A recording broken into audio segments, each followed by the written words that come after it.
Hello everyone, तो स्वागत है आपको एडुकेंस क्लासरूम में। आज मैं डिस्कस करने जा रही हूँ 23 जुलाई 2024 का असम ट्रिब्यून न्यूज़पेपर। जो पहला आर्टिकल है वो वाइब्रेंट विलेज प्रोग्राम के बारे में है। ये वाइब्रेंट विलेज प्रोग्राम क्या है? ये सिंपली लॉट ऑफ विलेजेस हम एस्टेब्लिश करेंगे। कहाँ पे? जो इंडो चाइना बॉर्डर है वहाँ पे, क्योंकि अभी हम देख रहे हैं चाइना से थ्रेट बहुत ज़्यादा है। चाइना क्या कर रहा है? हमारे इंडिया में आने का कोशिश कर रहा है। It is trying to establish territory over the Indian subcontinent. इसीलिए इंडिया क्या एस्टेब्लिश करेगा? Vibrant village, specially near the Ladakh Leh reason.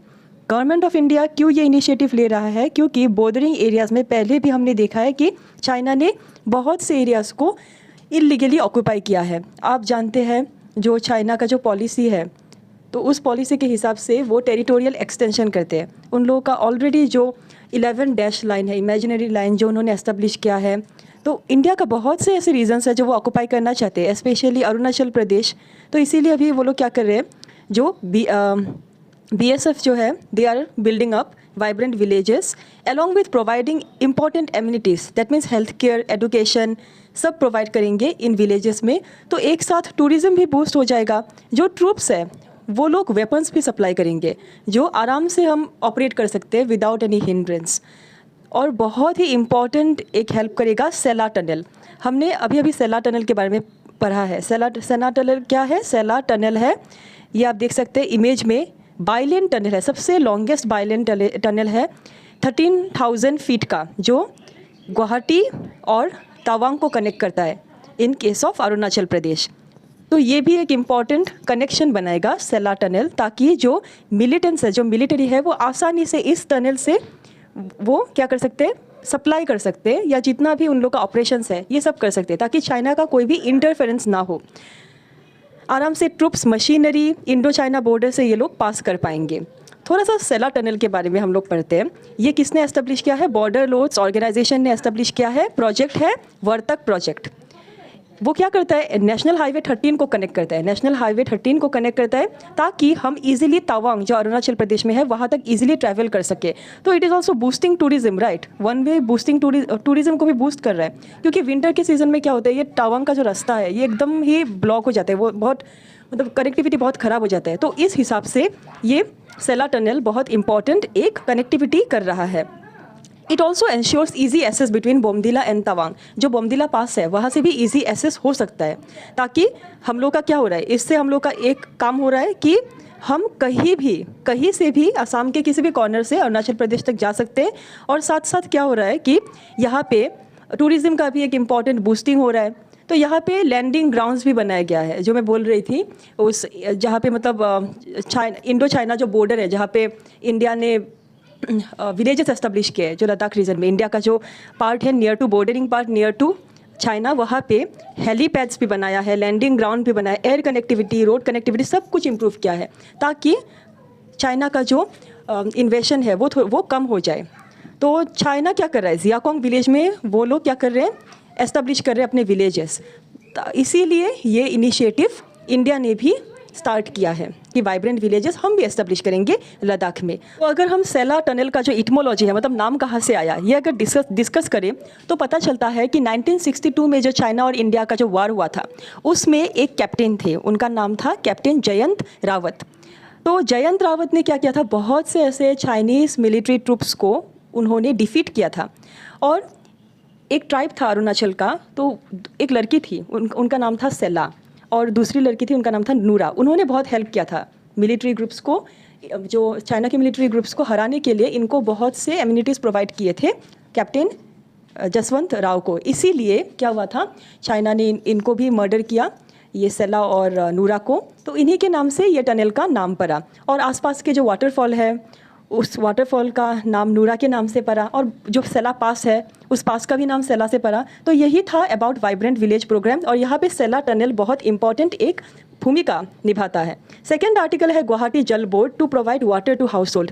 Before going to this article हमने जीका के बारे में पढ़ा था, that is Japanese international cooperative agency. JICA के साथ हम लोग का बहुत ही एक इंटरनेशनल टाई है इंडिया का जापान के साथ, क्योंकि जापान बायलैटरल रिलेशन में बहुत अच्छा है। इंडिया को बहुत कुछ हेल्प करता है, lot of help it provides. तो one of the initiative is disaster management, जो हमने जापान के साथ किया है। तो डिजास्टर मैनेजमेंट प्रोग्राम में जापान बहुत ज़्यादा हेल्प करे, वहाँ से पर्सनल्स आए हैं हमारे इंडिया में in order to combat flood. अभी flood in Assam is the major problem, right. तो ये फ्लड को कॉम्बैट करने के लिए गुवाहाटी जल बोर्ड क्या कर रहा है, वो वाटर प्रोवाइड करेंगे टू हाउस होल्ड। बिकॉज क्या होता है, आप ये चित्र देख रहे हैं यहाँ पे, promoting reliable sewage services by implementing Zika assisted water supply. ये इनिशिएटिव क्यों हो रहा है, क्योंकि आर्टिफिशियल फ्लडिंग प्रोग्राम, एक तो नेचुरल फ्लडिंग है जो नेचुरली होता है इरोशन के कारण। सेकेंड प्रॉब्लम है आर्टिफिशियल फ्लड का, क्योंकि अंडरग्राउंड पाइपलाइन जो है, गुवाहाटी का जो पाइपलाइन सिस्टम है वो कभी ब्लॉक हो जाता है। तो इसी कारण से क्या होता है, आर्टिफिशियल फ्लडिंग बहुत ज़्यादा प्रॉब्लमैटिक है। इस प्रॉब्लम से डील करने के लिए क्या हो रहा है, गुवाहाटी जल बोर्ड वो जीका के साथ मिलके वो एक प्रोग्राम कर रहे हैं। और यहाँ पे वो लोग क्या कर रहे हैं, असिस्टेंस प्रोवाइड करेंगे Japan in the form of funds. और ये रिपीटेड जो हम डिगिंग करते हैं, बोरवेल से जो पानी निकालते हैं, वो हेल्दी नहीं होता है, वो पानी कंजम्पशन के लिए भी अच्छा नहीं होता है, उसमें लॉट ऑफ आर्सेनिक और इम्प्यूरिटीज़ रहते हैं। इसीलिए अभी वो लोग वाटर रिजर्वर बना रहे हैं, ताकि पाइपलाइन से डिफरेंट पोर्शंस ऑफ वो असम में, different portions of Assam specially Guwahati, वहाँ पे वो लोग पानी प्रोवाइड कर सके। और जो पुअर फैमिलीज है, बीपीएल फैमिलीज है, उन लोग के लिए इंस्टॉलमेंट्स में वो लोग दे सकते हैं बिल्स। ये भी एक इम्पॉर्टेंट इनिशिएटिव दिया है। तो आमीन गांव में वैसा रिजर्वर बनाया है। ये ministry of state housing and urban excise ministry के अंडर है। वाटर सप्लाई प्रोजेक्ट में क्या हो रहा है, मैंने जो बोला इंस्टॉलमेंट में दे सकते हैं, और गवर्नमेंट भी सब्सिडी प्रोवाइड करेंगे पुअर सेक्शन के लिए। तो ये बहुत ही अच्छा इनिशिएटिव है, सबको यहाँ पे रजिस्टर करना चाहिए। नेक्स्ट इनिशिएटिव फिर से सफाई अपनाओ बीमारी भगाओ। ये स्वच्छ भारत अभियान 2.0 या 2.0 इसका एक इनिशिएटिव है।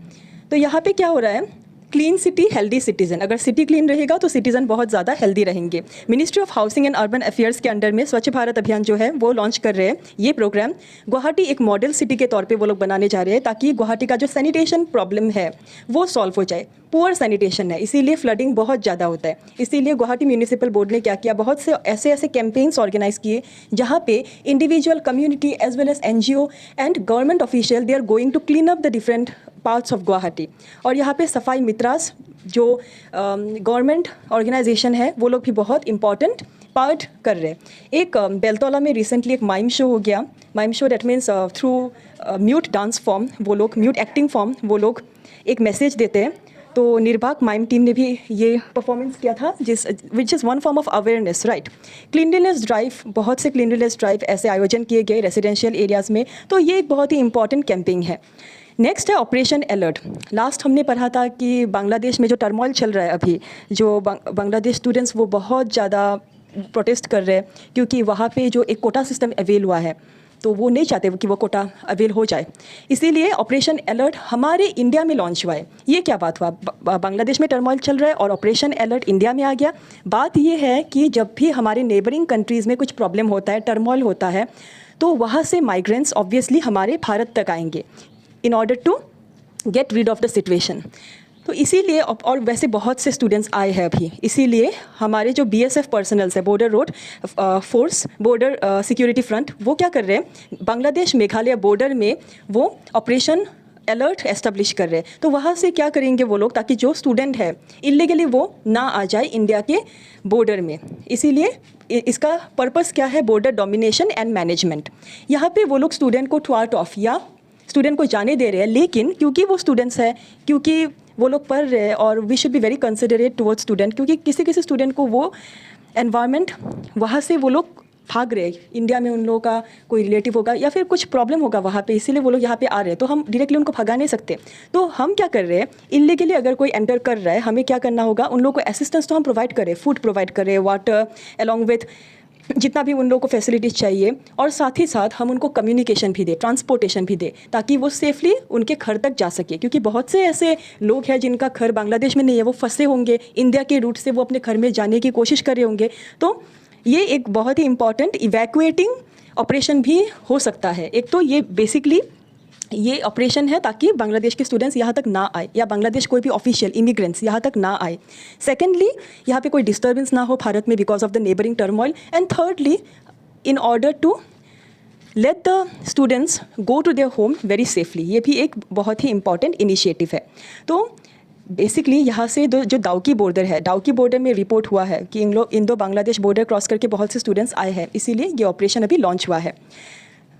और इलीगल इंसर्जेंसी भी होता है कभी कभी, तो ये इंपॉर्टेंट है। आर्टिकल है अबाउट टाइफून प्रेपीरून। प्रेपीरून ये चाइना में, साउथ चाइना में दिखा गया है अभी।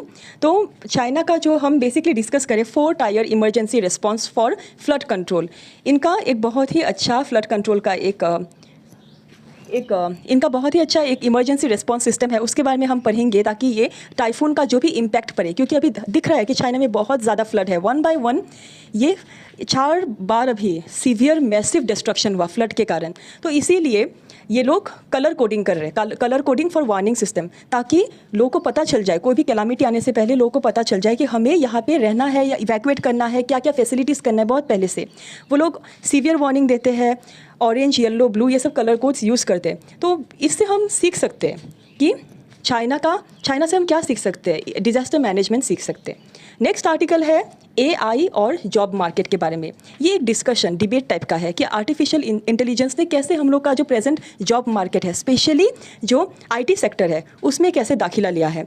AI सिस्टम जब जितना भी स्मार्टेस्ट हो रहा है, तो फ्यूचर ऑफ वर्क फिर से रीशेप हो रहा है, रीमॉडल हो रहा है। हम देख रहे हैं कि in order to boost our productivity, हम लोग का जो प्रोडक्टिविटी है उसको बूस्ट करने के लिए हम क्या कर रहे हैं, एम्प्लॉयमेंट अपॉर्चुनिटीज़ को कम कर रहे हैं, और ज़्यादातर हम AI टेक्नोलॉजी के ऊपर डिपेंड हो रहे हैं। तो इससे क्या होगा, ज़्यादातर अगर हम IT सेक्टर में AI टेक्नोलॉजी यूज़ करेंगे तो एम्प्लॉयमेंट इवेंचुअली कम होता जाएगा और मैन पावर भी कम होता जाएगा। तो ये किसी भी तरीके से इम्प्रूवमेंट नहीं है। तो इसीलिए AI टेक्नोलॉजी और टेक्निकल मैन पावर जो है वो साथ ही साथ जाना चाहिए। इसीलिए इस संदर्भ में गवर्नमेंट को और भी इनिशिएटिव लेना चाहिए, कैसे मैन पावर बूस्ट करे, कैसे टेक्निकल ट्रेनिंग दे सके, बाहरी कंट्रीज़ के साथ हम लोग का एक कोलैबोरेशन कैसे एस्टेब्लिश किया जा सके।